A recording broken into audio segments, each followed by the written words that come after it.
Magandang umaga mga ka-mercenary, ako'y lubos na nagagalak dahil sa patuloy na pagpapadala ng mga runestone sa aking nasa sakupan, ng ating mga maharlikang kasapi na mula sa iba't ibang panig ng kaharian.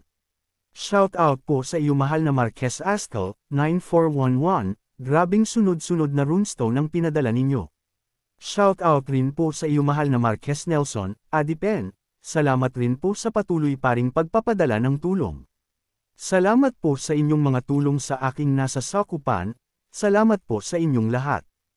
Ang nakaraan, nag-usap-usap ang pangkat ng Royalist na hawak ni Marquez Branford sa mga hakbang na gagawin nila ngayon dahil sa tagutom. At lubos silang nagpapasalamat na walang digmaang magaganap dahil problemado rin ang pangkat ng Duque Delfin, at dahil wala rin daw baliw sa kanila na mga ngahas na mag-umpisa ng digmaan gayong napakahirap ng sitwasyon ng lahat. Kaya lang ang masayang kasiyahan nila ay agad na binasag ng balitang nagsimula ng digmaan si Ghislaine. Pagpapatuloy, hindi pa man nagtatagal ay muling natahimik si Marquez Branford. Tila may malalim na iniisip bago siya muling nagtanong. Digmaan, kanino? Kay Conde Caboldi, mula sa pangkat ng Duke. Sumilay sa labi ni Marquez Branford ang isang mahinang tawa. Tila ba mayroon siyang napagtanto sa pangyayaring ito? Kaya pala. Inatake ni Conde Caboldi si Fenris para makuha ang kanilang pagkain. Tanong nito dahil ito ang nilagay niya sa kanyang isipan kung bakit nagkadigmaan na ang kalaban ang nagpasimula, na para bang ayaw tanggapin na si Ghislaine ang nagsimula ng gulo. Kahit na malinaw sa ulat na si Baron Fenris ang nagsimula ng digmaan, hindi makasagot ang kawal.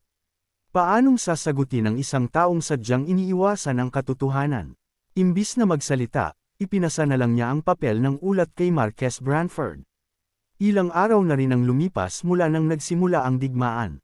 Dahil sa mga mangangalakal at sa mga negosyante sa Hilaga, mabilis na kumalat ang balita. Habang binabasa ang ulat, unti-unting namutla si Marquez Branford. Sa panahong ito, parehong kailangang maging maingat ang pangkat ng Duke at ang pangkat ng Hari. Walang makikinabang sa isang digmaan. Kung magsisimula ngayon ang digmaang sibil, tiyak na malaki ang magiging pinsala sa magkabilang panig. Hindi ba't kani-kanina lang ay pinakiusapan niya ang mga maharlika na mag-ingat. Pero isang digmaan na naman ang nangyari. Ang baliw na iyon, talaga namang gumawa na naman ng gulo. At hindi lang basta gulo, isang napakalaking gulo. Sabi ni Marquez na nababaliw na ngayon sa pinasok na gulo ng ating bida. Sa unang pagkakataon sa buong buhay niya, ang isang Marquez Branford na laging may dignidad, ay nagmura. Ang ang galang iyon. Sagot ng kawal na nagbigay ulat. Wala, kalimutan mo na lang. Kinuskos ni Marquez Branford ang kanyang sentido. Bigla siyang sinumpong ng sakit ng ulo nang marinig niya ang pangalan ng lalaking iyon. Ang mga maharlikang nasa bulwagan ay tuliro rin. Papaano nangyari ito? Nagsimula si Baron Fenris ng digmaan. At sa pangkat ng Duke pa. May utak ba ang isang iyon, sa dami ng kakalabanin sa pangkat pa ng Duke? Sana ako na lang kinalaban niya, sabi ng mga ito na natataranta na ngayon sa sitwasyon. Ito na nga ang sinasabi ko. Hindi natin siya dapat sinuportahan. Digmaan sa panahong ito, baliw na talaga ang lalaking iyon. Sinabi ko na sa inyo na dapat ay sinuri muna natin ang kanyang pag-iisip. May sakit sa utak iyon na hindi pa niya nalalaman. Naging magulo ang bulwagan. Nagsigawan ang mga maharlika sa galit. Hindi matukoy ni Marquez Branford kung ano ang dapat gawin. Para bang umuusok na ang kanyang ulo sa pag-iisip. Hindi niya akalain na mapupunta siya sa ganitong sitwasyon. Gayong matagal niyang pinangalagaan ang katahimikan at kaayusan ng lahat. Ano ang gagawin ko? Talaga bang baliw ang lalaking iyon? Alam niya na matapang at walang takot ang ating bida, pero inakala niya na may malalim itong dahilan sa bawat kilos. Hindi ba't salamat sa kanya at naiwasan ang pinakamalaking pinsala dulot ng tagtuyot? Pero sa mga ginagawa niya ngayon, tila malabo na may matino siyang dahilan. Ang banggay ng isang maharlika mula sa pangkat ng Duke, sa panahong pinakamahalaga na iwasan ang digmaang sibil. Hindi ba talaga niya naiintindihan ang sitwasyong pampulitika? Habang nagdadalawang isip si Marquez Branford, lalo pang nag-init ang usapan sa bulwagan. Dapat nating paalisin si Baron Fenris sa ating pangkat at putulin ang lahat ng ating ugnayan sa kanya. Kailangan nating ipaliwanag sa pangkat ng Duke na hindi ito ang ating intensyon. Dapat na bawiin ng ministro ng kabahayan ang kanilang suporta. Hayaan natin siyang mag-isa, mabuhay man siya o mamatay. Maaaring isa siyang itim na salamangkero. Kailangan natin siyang hulihin at kumpirmahin. Nakapikit si Marques Branford. Hindi na niya maintindihan ang mga sinasabi ng iba. Tanging tunog na lang sa kanyang tainga at pagkahilo ang kanyang nararamdaman. Kumukulo ang galit sa kanyang loob. Dapat ba akong umatras? Hindi naman mahirap ang umatras. Kahit na nakakahiya, maaari siyang humingi ng tawad sa pangkat ng duke, abandonahin si Ghislaine, at tapusin na ang lahat. Tiyak na tatapusin na ng pangkat ng duke si Ghislaine. Malamang, madadami na rin ang fair diem sa kanyang pagbagsak, ngunit hindi nalalala pa ang sitwasyon. Oo, malaki ang malulugi sa kanya dahil sa malaking halagang inilaan niya para sa negosyo ni Ghislaine. Malaki rin ang babagsak sa kanyang awtoridad. Ngunit kung ang kapalit ay ang buhay ng marami, sulit na siguro ang sakripisyong ito. Dapat ko na ba talaga siyang iwan? Sa sandaling iyon, naalala ni Marques Branford ang sinabi ni Ghislaine. Pakiusap, gawin mo akong kinatawan ng hilaga. Si Conde Desmond ay kainahinala. Posibleng magkaaway tayo. Ang pinakamalaking minahan ng bakal sa hilaga ay pag-aari ni Conde Caboldi. At madalas siyang nakikipagpalitan kay Desmond. Maaaring kasapi ng pangkat ng duke si Desmond. May bagay na hindi niya maintindihan sa mga sinabi ni Ghislaine noong nakapag-usap sila. Hindi niya pa nakumpirma, ngunit tila hindi basta-basta nagpasimula si Ghislaine ng digmaan, na dito ay unti-unting samasagi sa isipan niya na may dahilan kung bakit nagdeklara ng digmaan ang ating bida. Ang mawalan ng impluwensya sa hilaga ay hindi opsyon. Kung iiwan niya si Ghislaine, hindi na magkakaroon ng pagkakataon ang pangkat ng hari na magkaroon ng impluwensya sa hilaga. Ang unang hakbang ay laging pinakamahirap, pero kapag nagsimula na silang sumuko, tuluyan na silang mawawala ng impluwensya sa lahat ng lugar. Ang iwanan si Ghislaine ay nangangahulugang iwanan ng buong hilaga. Walang mananalo sa ganitong sitwasyon. Ang halimaw na iyon, hanggang saan ba ang naaabot ng kanyang isipan? Naisip niya ba talaga ang lahat ng ito nang piliin niya akong kanyang taga-suporta? Kung ganoon, tunay ng kontrabida si Ghislaine. Ibig sabihin ay pinlano na niya ang lahat ng sakunang ito mula pa noong unang humingi siya ng suporta. Nakakainis, ngunit hindi ito ang oras para mag-isip ng ganoon. Wala nang iba pang makakaprotekta sa kanya kundi ako. Kailangan niyang pigilan ang pagpasok ng pangkat ng duke sa lahat ng paraan. Kailangan niyang gawing personal na away ang digmaang ito. Sa ganitong paraan, mapipilitan ang magkabilang panig na manatili sa malayo. Anuman ang maging resulta, ngayon ang oras para siya ay kumilos at lutisin ang sitwasyon. Nang magdesisyon siya, idinilat niya ang kanyang mga mata at dahan-daang nagsalita. Hindi ko iiwanan si Baron Fenris. Ano ang sinasabi mo? Kung gagawin natin yan, malalagay tayong lahat sa panganib. Ito ay maaaring magsimula ng digmaang sibil. Walang takot na hinarap ni Marques Branford ang mga nagagalit na maharlika. At ano naman, sinasabi mo bang iiwanan natin ang ating kakampi dahil natatakot tayong labanan ang pangkat ng duke? Kung gagawin natin iyon, ano ang susunod na isusuko natin? Kung iiwanan natin si Baron Fenris, ano pa ang matitira sa atin? Sa tingin ba ninyo ay magtitiwala pa sa atin ang iba pagkatapos nito? Hindi makasagot ang mga maharlika. Tulad ng sinabi ni Marques Branford, ang pag-abandona sa kanilang kakampi dahil sa takot sa kalaban ay magiging isang masamang halimbawa. Kahit na may dahilan, ang pagpapaalis kay Ghislaine ay mag-uudyok lamang sa mga nag-aalinlangan na maharlika na magsilayuan. Ito ay isang sitwasyon kung saan hindi nila maaaring paalisin ang isang tao kahit na gusto nila. Masyadong estratehiko ang posisyon ni Baron Fenris sa kanyang paghahasik ng digmaan. Tumingin si Marques Branford sa mga nag-aalalang maharlika. Bahagyang lamambat ang kanyang tinig. Hindi ko papayagan ang pangkat ng hari na makisali. Ako ang haharap sa oras na makialam ang pangkat ng duke. Mayroong sapat na dahilan ng laban nina Baron Fenris at Conde Caboldi. Kung matatalo si Baron Fenris, wala na tayong magagawa pa roon. Ang ulat ay naglalaman ng isang dahilan na malabo, ngunit may sariling logika. Gamit ito, ang labanan ay maaaring ituring na isang personal na away at hindi isang away ng dalawang pangkat. Dahil si Marques Branford na mismo ang nanguna, hindi na nagawang magreklamo pa ng mga maharlika at pilit na lamang na tumango. Pero may isang taong naiiba. Isang taong kasing lakas ng awtoridad ni Marquess Branford. Biglang tumayo si Marquess Maury sa kanyang upuan at tinitigan si Marquess Branford habang nagsasalita. Kaya, sinasabi mo na dapat nating protektahan ang batang iyon. Kahit na nangangahulugang magdudulot ito sa atin ng matinding pagkalugi. Ibig bang sabihin ng pinakamataas na general ng hukbo ng kaharian na takot siyang manindigan laban sa pangkat ng duke? Sa panunukso ni Marquess Branford, ilang beses na kumaibot ang labi ni Maurice bago siya nagsalita, puno ng banta ang kanyang mga mata. Pagkatapos nating durugan ang pangkat ng duke, kung buhay pa ang batang iyon, ako mismo ang mag-aasikaso sa kanya. At sisiguraduhin kung putulin ang kanyang ulo. Gawin mo ang gusto mo pagdating ng panahon. Ihanda ang mga tropa, kung sakali lang nang magkagulo. Sa mga salitang iyon, tumalikod si Maurice at lumabas. Sumunod sa kanya ang mga maharlikang kasama sa kanyang pangkat, iniwan ang bulwagan. Kahit na natapos na ang pagpupulong, hindi pa rin nakapagpahinga si Marquess Branford. Kinaumagahan, dumating ang isang mensahero mula sa pangkat ng duke.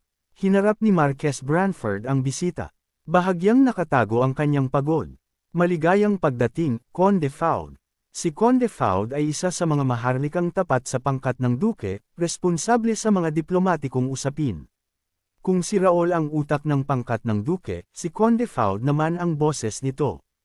Ang pagpapadala ng isang taong tulad niya ay nagpapakita kung gaano kaseryoso ang pamilya ng duke sa sitwasyon. Pagkatapos ng mga formal na pagbati, agad na sinimulan ni Conde Faude ang usapan. Inatake ni Baron Fenris ang isang maharlika mula sa pangkat ng duke. Dapat ba naming ituring na ito ay nagpapakita ng kagustuhan ng pangkat ng hari? Malakas ang panimula ni Conde Faude. Alam na niya na hindi ito ang intensyon ng pangkat ng hari. Nakikita ni Visconde Joseph na ito ay isang pabigla-biglang aksyon ng batang iyon.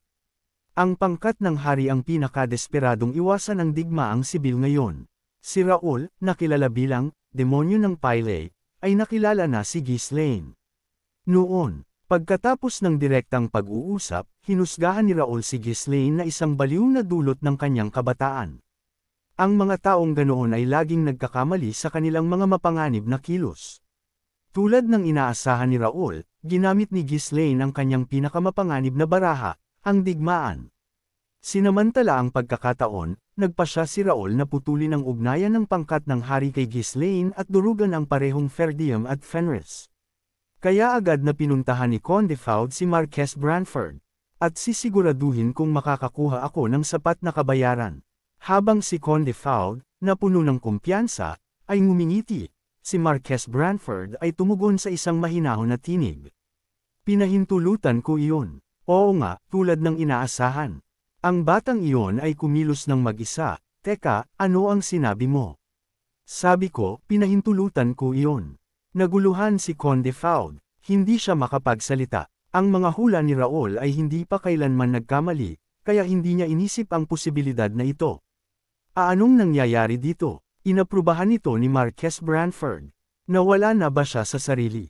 Tanong ni Faude sa sarili niya, dahil hindi ito ang nabasa nila sa pangyayaring ginawa ni Ghislaine. Hanggang ngayon, ang estratehiya ng pangkat ng hari ay simple lang. Walang itinatago, sila ay nakatuon sa pagpigil sa anumang pangyayari na maaaring mag-umpisa ng digmaang sibil. Bukod pa rito, si Marquess Branford ay isang matalinong politiko. Kinamumuhian niya ang mga pabigla-biglang desisyon at naghuhusga lamang batay sa praktikal na mga alalahanin. Kahit nakaalyado, kung naging hadlang ang isang tao, aalisin niya ito. Walang paraan na kakampihan niya ang batang iyon dahil lang sa may magandang abilidad ang batang iyon na maging mahusay balang araw. Labis na naguguluhan, nauutol na nagsalita si Conde Faude. Ano ang posibleng pumilit sa inyo na aprubahan ang digmaan sa ganitong mapanganib na panahon? Si Baron Fenris at Conde Caboldi ay may personal na away. Nagbigay iyon ng sapat na dahilan. Alam na siguro ng pamilya ng duke ang tungkol sa bagay na ito. Pero ang oras ay mahalaga. Ang pag-aproba nito ay nangangahulugang handa kayong makipagsapalaran sa digmaang sibil. Iyon ba ang inyong intensyon? Digmaang sibil, sabi mo. Tiyak, Conde Faude, hindi ka naman nag-iisip na maghimagsik, di ba? Ang lamig ng tingin ni Marquess Branford ay nagpatindig sa balahibo ni Conde Faud. Anuman ang suporta niya mula sa pamilya ng Duke, ang taong nasa harap niya ay isa sa pinakamalakas na tao sa kaharian, na kasing lakas pa ng Duke mismo. Alam mo na hindi iyon ang ibig kong sabihin, di ba? Pero si Conde Caboldi ay isa sa amin. Hindi kami maaaring basta-basta na lang manood at wala nang gawin. Hindi yan katanggap-tanggap. Walang karapatan ng pamilya ng Duke na makialam sa isang personal na away, at ganoon din kami. Kami ay nanunood lamang dahil wala kaming karapatan na makialam. Kung makikisali ang pamilya ng Duke, hindi kami magpapabaya. Sa matatag na tugon ni Marquess Branford, nagngalit ang ngipin ni Conde Faud. Hindi pa rin niya maintindihan ang sitwasyon. Ano ito? Bakit nila kinakampihan ang batang iyon ng ganito? Handa ba talaga silang makipagsapalaran sa digmaang sibil? Para lang sa isang bagito mula sa Hilaga. Wala siyang paraan para bumalik ng hindi natutuklasan ang intensyon ni Marquess Branford. Nagpas siyang maging mas matapang, muli siyang nangudyok. Naisip ba ninyong lutisin ito sa pamamagitan ng puwersa? May kumpiyansa ba kayo? Alam ko na may sapat kayong supply, pero kung parehong magkakaroon ng pagkalugi ang magkabilang panig, halata naman kung sino ang mananaig, di ba? Binabantaan mo ba ako ngayon, Conde? Inis na sa digmaan, nag-iba ang mukha ni Marquess Branford dahil sa pagiging walang galang ni Conde Faud. Si Marquess Branford ay hindi karaniwang nagpapakita ng emosyon. Gayunpaman, simula nang makasama niya si Ghislaine, lumalala ang kanyang pagiging mainitan. Kahit ngayon, hindi dahil gusto niyang suportahan si Ghislaine, ito ay dahil sa ginawang sitwasyon ng batang iyon na wala siyang ibang pagpipilian kundi ang kumampi sa kanya. Ang mapilita na gawin ang isang bagay na ayaw niya ay nakakainis, at natural lamang na nag-uumapaw ang galit sa kanyang loob. Sa isang malamig na ekspresyon, tinitigan ni Marquess Branford si Conde Faud at nagpatuloy sa pagsasalita. Kung ipapadala ko lamang sa Duke ang mga naputol mong labi, tiyak na magiging malinaw ang aking intensyon. Ang nakakakilabot na kapaligiran ay nagpababa sa ulo ni Conde Faud habang tumutulo ang malamig na pawis sa kanyang noo. Kung nagdesisyon na si Marquess Branford na magsimula ng digmaang sibil, maaari na niyang ipabitay si Faud agad-agad. At may kakayahan siyang gawin iyon. Ako ay nagpadala sa aking emosyon at nagkamali ng sinabi. Pakiusap, patawarin mo ako. Sabi ni Conde Faud kay Marquess Branford. Tinanggap ko ang iyong paghingi ng tawad. Pero hindi ka na matalino tulad ng dati, Conde. Naging bobo ka na. Sabi ng Marquess na talagang mainit pa rin ang ulo nito, hindi dahil kay Faud, kundi dahil pa rin sa ating bida. Kinagat ni Conde Faud ang kanyang labi at nagdesisyong umalis muna. Kung ang pangkat ng hari ay talagang determinado na protektahan si Ghislaine, wala nang paraan ang pamilya ng Duke na pigilan sila. Kailangang pumili ng pamilya ng Duke kung kakampihan ba nila ang pangkat ng hari o magkukunwari na lang na wala silang nakikita. Ang mga taong ito ay dapat na nawala na sa wakas, pero ang kumilos sa ganitong panahon. Kaninong ideya ang estratehiyang ito? Walang sino man ang makakaasa na ang pangkat ng hari, na karaniwang nagtatanggol lamang, ay biglang gagawan ng ganoong kapangahas na hakbang. Ito ay isang panahon na lahat ay nagdurusa, ngunit ito ay nangyayari. Anong klaseng plano ito? May bitag ba? Ano ba talaga ang kanilang layunin? Hindi ko ito maintindihan. Walang makabasa sa mga nangyayari dahil wala naman talagang ginawang plano ang hari o ang Marquess Branford, dahil ang lahat ng ito ay nagmula lang sa ating bida na si Ghislaine. Ang pangkat ng hari ay nagdusa rin mula sa tagtuyot, kaya paano sila kumikilos ng may kumpiyansa? Sinusubukan ba nilang mag-udyok sa amin na kumilos? Kung naglagay sila ng bitag, kailangang maingat na obserbahan ang sitwasyon. Pero kung bumagsak si Conde Caboldi, magiging problema ito. Ang Conde ng Caboldi, ang pinakamalaking rehiyon sa paggawa ng bakal sa Hilaga, ay kritikal sa Ducado. Ang desisyon na i-delay ang suporta para sa mas mahalagang bagay ay nagdulot ng hindi inaasahang sakuna. Sampain, hindi ko inasahan na ang batang iyon ay makakalikom ng ganoong kalaking puwersa sa ilalim ng dahilan ng supply ng pagkain. Sa normal na sitwasyon, ang ganoong hakbang ay hindi papansinin. Ang hukbo ni Conde Caboldi ay kilala bilang isa sa pinakamalakas sa Hilaga.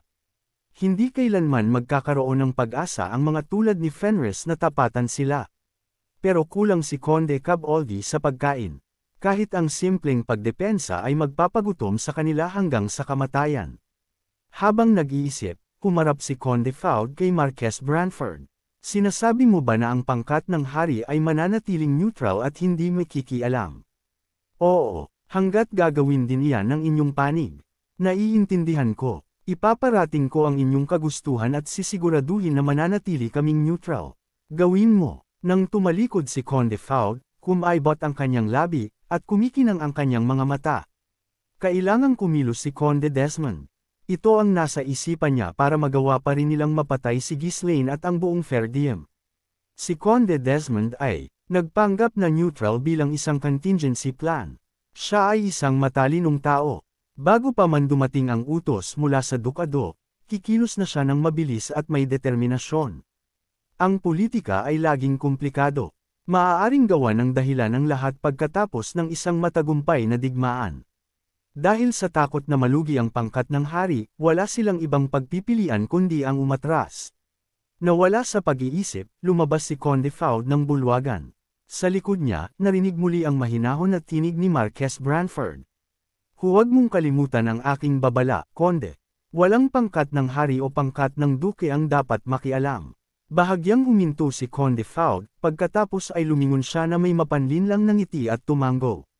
Naiintindihan ko, hinding-hindi kami makikialam. Sa mga salitang iyon, tuluyang umalis si Conde Faude sa silid. Kahit na umalis na siya, nanatili si Marquess Branford na nakaupo, nakapikit ang mga mata sa pag-iisip. Pagkatapos, bumalik sa kanyang isipan ang mga salita ni Ghislaine. Si Conde Desmond ay kainahinala. Kung si Conde Desmond, ang kamahalan ng Hilaga, ay isang ahente ng Dukado, maaari siyang gumamit ng dahilan para tulungan si Conde Caboldi at atakihin si Fenris mula sa likod.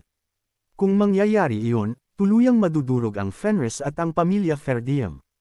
Malinaw ang magiging resulta. Kung tuluyang mapupunta ang Hilaga sa kamay ng Dukado, lalo pang magiging mahina at mapupunta sa pagdepensa ang pangkat ng hari.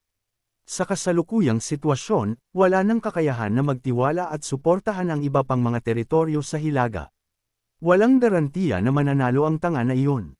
Kung matalo siya, mawawala ang Hilaga.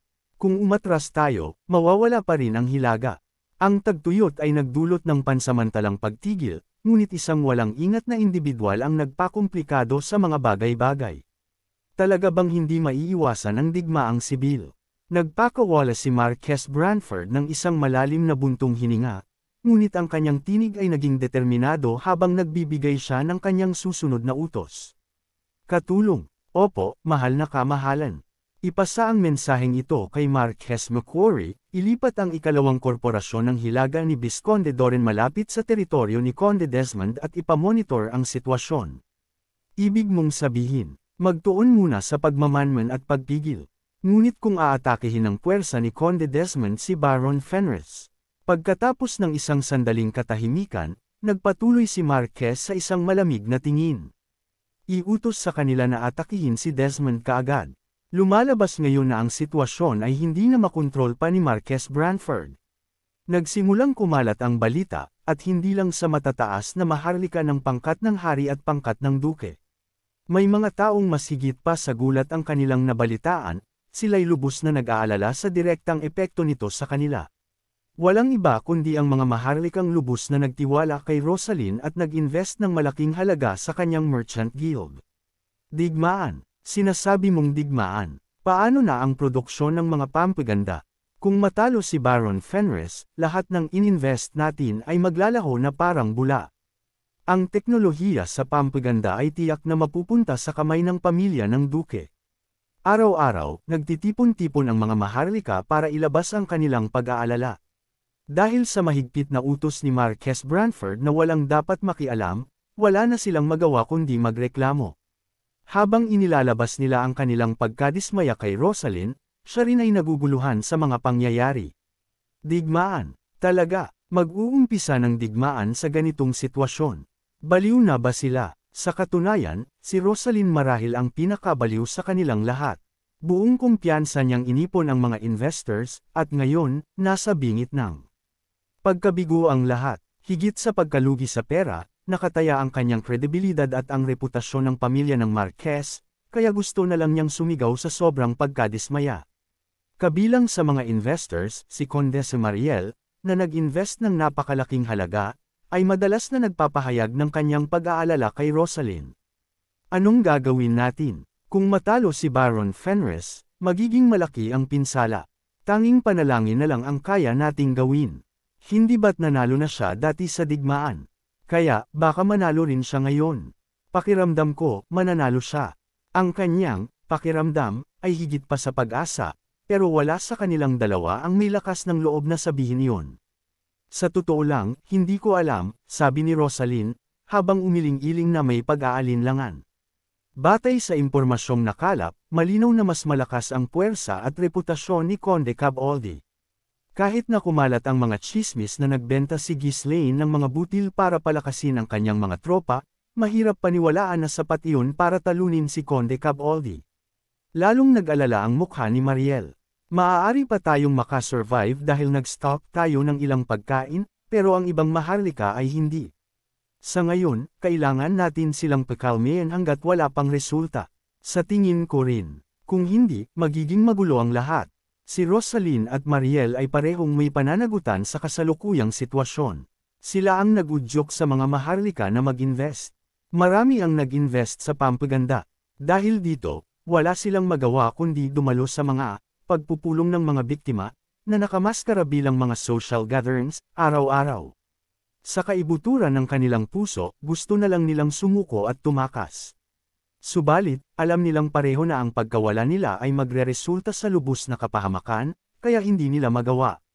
Sa kabila ng lahat, dahil sa posisyon ni Rosalyn at Mariel, walang naglakas loob na magpahayag ng galit sa kanila. Sa halip, nagtipon-tipon sila sa mga sulok ng bulwagan, at doon ibinubuhos ang kanilang mga alalahanin. Anong gagawin natin? Nag-invest ako ng 3,000 ginto.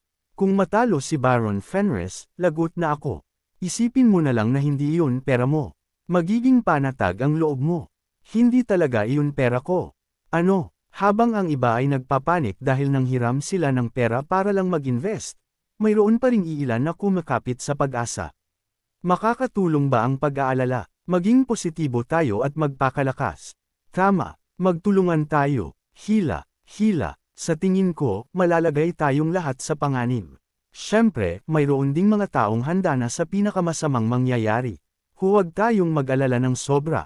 Hindi maganda sa kalusugan ang stress. Mag-isip-isip, isipin ang iyong pamilya, ang iyong pang-araw-araw na buhay, at mapagtanto kung gaano kahalaga ang mga bagay na iyon. Tumahimik ka. Ano ang sinabi mo sa akin? Walang katapusang pag-aaway ang nangyari sa pagitan ng mga sumusuko at ng mga nagagalit. Nagsimulang lumipad ang mga bote ng alak at baso sa bulwagan. Sa isang sulok, nagsimulang magsunog dahil sa sinasadyang gawain ng isang tao o aksidente dulot ng bumagsak na kandila. Sunog. May sunog. Lahat ay lumikas. May sunog. Isang maharlika, na tuliro pa rin, ang nagtanong, magandang balita ba ito? Sunog. Mag-isip-isip ka nga, dahil sa ganitong kaguluhan na nangyayari araw-araw, pakiramdam ni Mariel at Rosalyn ay ubos na ubos ang kanilang lakas. Pagkatapos ng mahabang pag-iisip, humarap si Rosalyn kay Mariel na may seryosong ekspresyon. May natitira ka pa bang pera? Ano, nagastos ko na ang lahat sa stock ng pagkain. Wala na akong ni isang barya. Nang umatras si Mariel sa gulat, umiling si Rosalyn at nagpaliwanag. Hindi ako humihingi ng karagdagang investment. Iniisip kong, kumuha ng ilang bihasang individual para ipadala sa larangan ng digmaan. Para saan? Para patayin si Conde Caboldi. Sa tingin mo ba ay gagana iyon? Hindi iyon. Kung mukhang matatalo tayo sa digmaan, kahit papaano ay mailigtas natin si Baron Fenris. Kung maaari, dapat ay magsama rin tayo ng isang pari. Makakahanap siguro tayo ng mga mamamatay tao, pero isang pari. Malaking hamon iyon. Ang mga pari, tulad ng mga salamangkero mula sa Magic Towers, ay pinagbabawalan na makisali sa digmaan. Hindi lamang ito batas kundi malalim din na nakaugat sa kanilang doktrina. Kahit ang mga templo na nakatuon sa Diyosa ng digmaan ay pumapayag lang sa pakikipaglaban sa mga erehe o masasamang nilalang. Bukod pa rito, hindi marami ang mga pari na may kakayahang gumamit ng banal na kapangyarihan. Sa mga rural na teritoryo, karamihan sa mga templo ay mayroon lamang ilang misyonero na nagkakalat ng pananampalataya, at madalas na walang paring nakatira doon. Sa kabilang banda naman, sa lugar kung saan nagaganap ang digmaan. Nagngalit ang ngipin ni Conde Caboldi habang binabasa ang deklarasyon ng digmaan na nakakabit sa palaso. Ang dahilan na ibinigay ni Ghislaine para sa digmaan ay simple. Upang iligtas ang aking, mahal na, mga nasasakupan na inaapi at upang parusahan si Conde Caboldi. Kabilang sa mga nasasakupan na dating nanirahan sa Digald County, marami ang tumakas, hindi na kaya ang kalupitan ng kanilang kamahalan. Nang makuha ni Ghislaine ang Fenris, magalang siyang humiling sa mga kalapit na kamahalan na ibalik ang mga tumakas na residente sa kanilang nararapat na lupain. Natural, hindi siya pinansin ng mga kamahalan. Sino ang kusang magbabalik ng mga manggagawa na kusang lumapit sa kanilang lupain? Lahat sila ay nagbigay ng mga dahilan, nagkukunwaring walang alam, o diretsahang sinabing hindi nangyari ang ganoong bagay, at tumangging ibalik ang mga residente. Hindi naging iba si Conde Caboldi. Hinuli niya ang lahat ng tumatakas mula sa mga kalapit na lugar at pinilit silang magtrabaho sa kanyang mga minahan ng bakal. Para sa kanya, sila ay mga kriminal dahil sa pag-alis sa kanilang lupain ng walang pahintulot, kaya wala siyang pakialam kung ituring sila na parang alipin, mabuhay man sila o mamatay. Ngunit ginamit ito ni Ghislaine bilang dahilan ng digmaan. Ang walang galang na batang ito. Ang lakas ng loob na gamitin ang ganoong dahilan. Sa tingin ba niya ay napakaliit ko? Simula nang tumigil si Ghislaine sa pagrereklamo o paghiling pagkatapos ng paunang pakiusap, nakalimutan na ni Caboldi ang bagay na iyon. Pagkatapos ng lahat, ano ang magagawa ng isang walang kapangyarihan na bata? Hindi niya nalang pinansin. Ngayon, malinaw na sadyang naglagay si Ghislaine ng pundasyon para makipagdigmaan sa mga kalapit na kamahalan kung kailan niya gusto. Naisip ba niya ang lahat ng ito nang humiling siya? Hindi, imposible. Sigurado akong gumawa lang siya ng dahilan dahil ang pagkakataon ay napakaganda.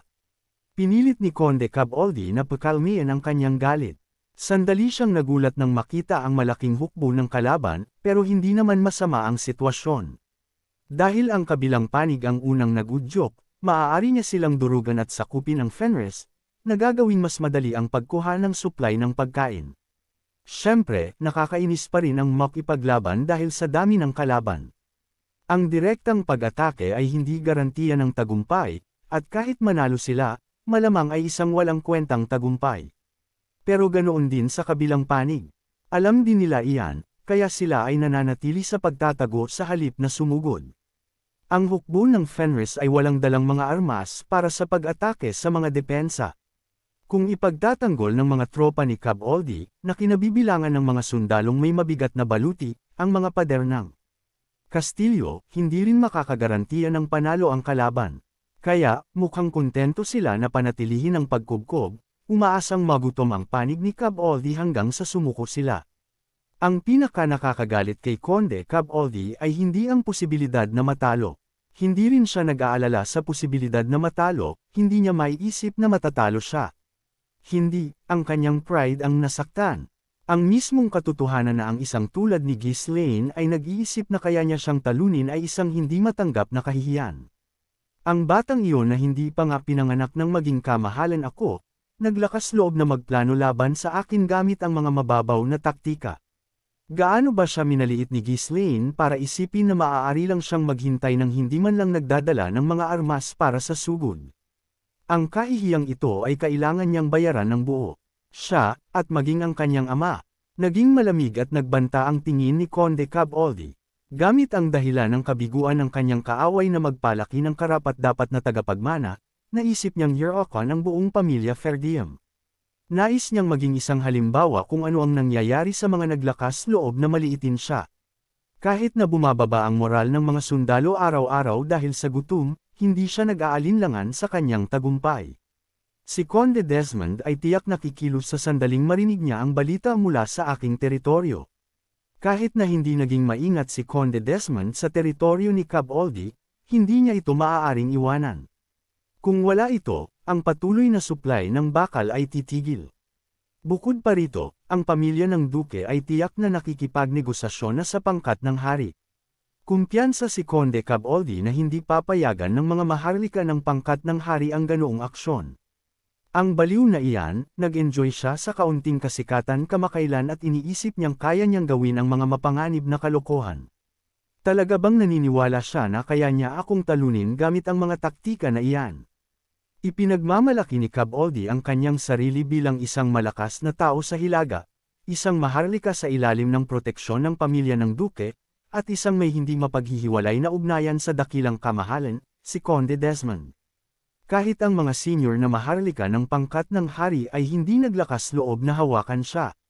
Subalit ang baliw na ito, na walang kamalay-malay sa mga katotohanan, ay malinaw na sumugod, nabulag sa agarang pakinabang na nakikita niya sa harap niya.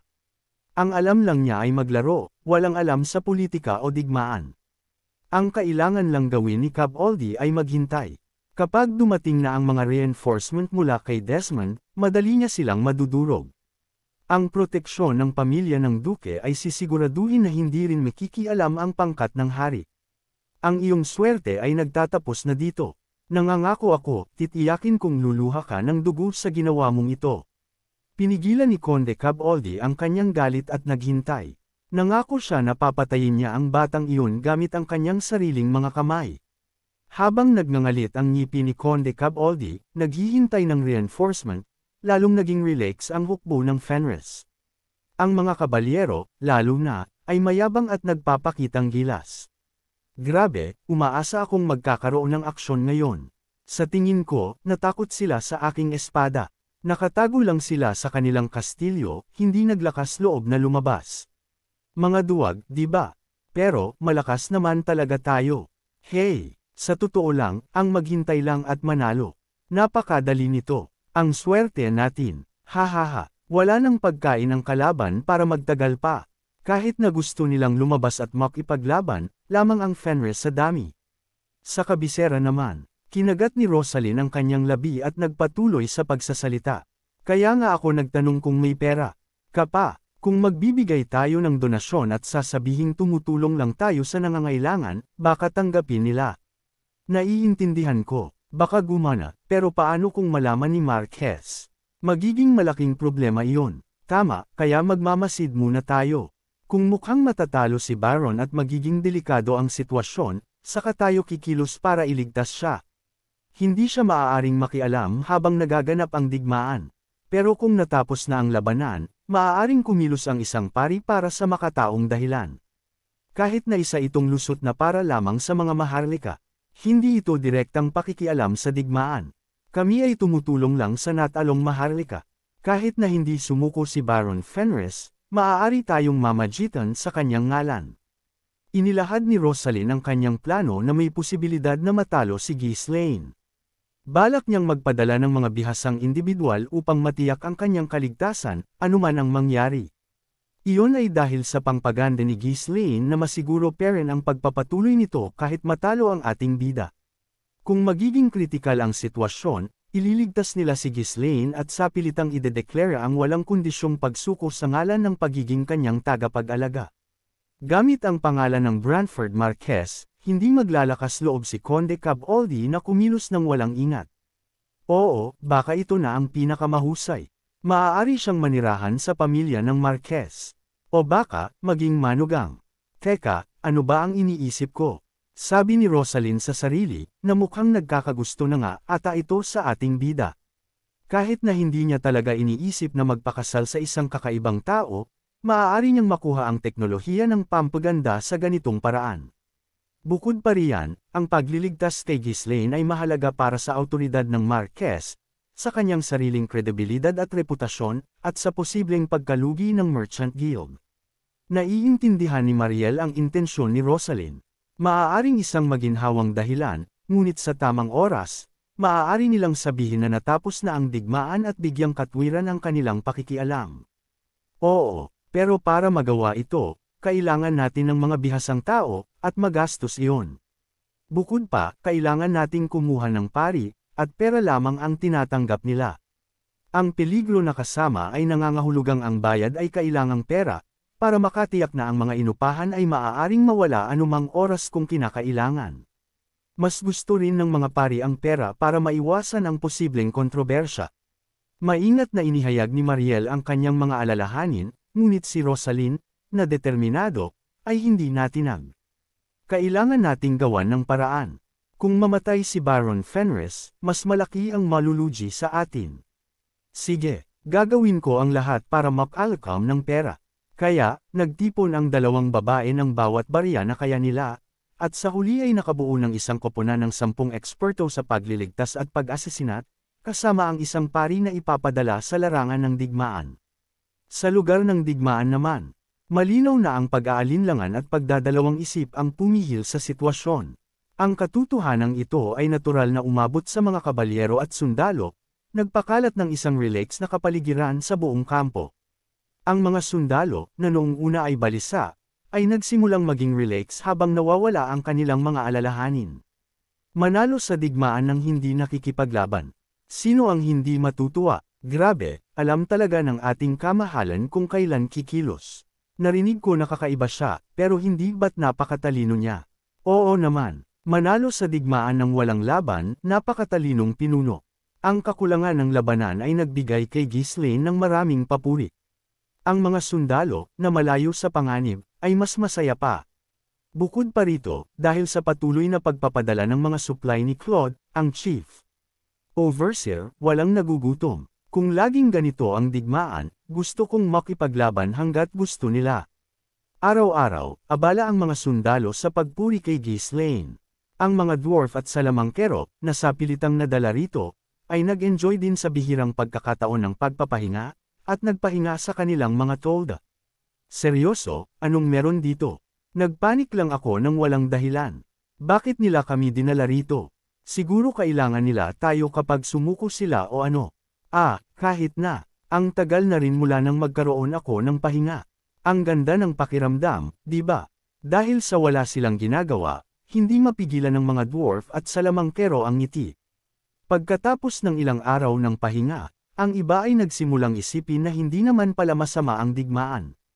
Habang nag-e-enjoy ang lahat sa kanilang kasiyahan, si Ghislaine, na nakatitig sa kuta ng kalaban sa loob ng ilang araw, ay biglang nagbigay ng isang bagong utos. Mula ngayon, maghuhukay tayo ng mga tunnel. Sa kanyang mga salita, iisa lang ang tanong sa isipan ng lahat. Bakit? Nanalo na tayo sa pamamagitan lang ng pananatili sa lugar, bakit pa mag-aaksaya ng oras? Malinaw, bumalik na naman sa kanyang pagiging sira-sira ang kanilang kamahalan. Nag-anunsyo na naman siya ng isang kakaibang plano.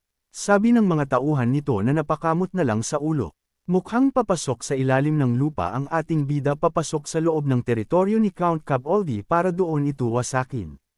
Ano kaya itong plano ng ating bida? Abangan! Kung nagustuhan po ninyo ang aking recap, huwag sana ninyong kalimutan ang mag-like o mag-comment. Maraming salamat.